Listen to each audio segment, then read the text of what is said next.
இன்னொருத்தர் ஃபாரின்ல போய் ஒளிஞ்சுக்கிட்டார். ஃபாரின் ஸ்டாலின் சார் நினைச்சிட போறீங்க. அவர் இல்ல. எனக்கு எப்பவுமே ஸ்டாலின் சார் மேல ஒரு தனி பாசம் ஒண்ணு உண்டு. அவர் கிடையாது, இவர் வேற.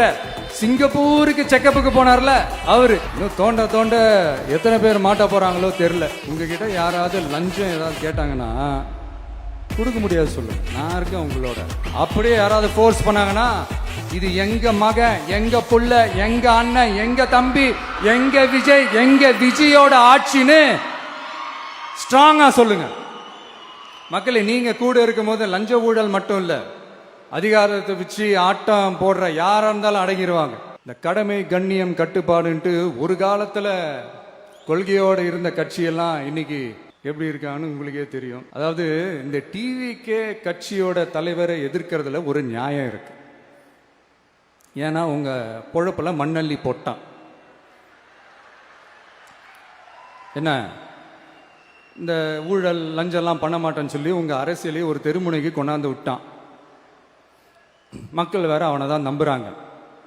ஸோ இந்த விஜயை எதிர்க்கிறதுல ஒரு அரசியல் நியாயம் இருக்குது, அதை புரிஞ்சுக்கலாம். ஆனா இன்னைக்கு இந்த விஜய மக்கள் ஓட்டு போட்டு ஜெயிக்க வச்சு ஒரு தீர்ப்பை கொடுத்து மக்களுக்காக வேலை செய்யறதுக்காக முதலமைச்சரா உட்கார வச்சிருக்கிறாங்க.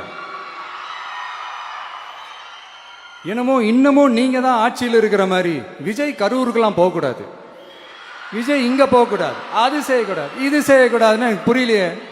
ஆட்சியில் இருக்கும் போது தான் இவ்வளவு கட்டுப்பாடெல்லாம் போட்டீங்க, எஸ்ஓபிஸ்லாம் போட்டீங்க, ஸ்டாலின் சார் ஆப்ரேட்டிங் ப்ரொசீஜர்லாம் போட்டீங்க. இப்பவும் அதே பண்ணிட்டு இருந்தீங்கன்னா என்ன சார் நியாயம்? இல்லை, நான் தெரியாம தான் கேட்குறேன். இன்னும் கனவுலையே இருக்கிறீங்களா? முதல்ல முழிச்சு வாங்க, ரியாலிட்டிக்கு வாங்க. உங்க ஆட்சியெல்லாம் வீட்டுக்கு போய் டிவிக்கேன்னு ஒரு ஆட்சி வந்து ரொம்ப நாள் ஆச்சு. ஒழுங்கா படி ஒழுங்கா படி என்று சுப்ரீம் கோர்ட் ஓங்கி மண்டேலியே நறுக்கு நறுக்கு நறுக்கு என்று செம்மட்டியாலே அடிச்சும் இந்த திமுக முழிச்சிக்கல அப்படின்னா அப்ப கொஞ்சம் கஷ்டம்தான். வெற்றி தோல்வியெல்லாம் அரசியல சகஜம் சார். அதுக்காகலாம் வெறி பிடிச்சி இந்த பதவி வெறி பிடிச்செல்லாம் அலைய தேவையில்லை. நல்ல விதமாவே சொல்றேன், நியாயமான அரசியல் பண்ணுங்க. ஓ, அதுதான் உங்களுக்கு தெரியாதுல்ல.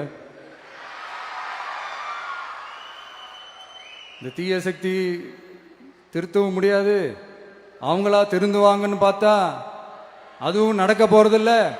அதனால வரப்போற இடைத்தேர்தல மக்களே, இந்த தீய சக்தி திமுகவை நல்லா வெச்சு வெளுத்து விடுங்க. கான்பிடண்டா இருங்க மக்களே, நல்லதே நடக்கும், வெற்றி நிச்சயம். மீண்டும் சந்திக்கும் வரை நன்றி, வணக்கம்.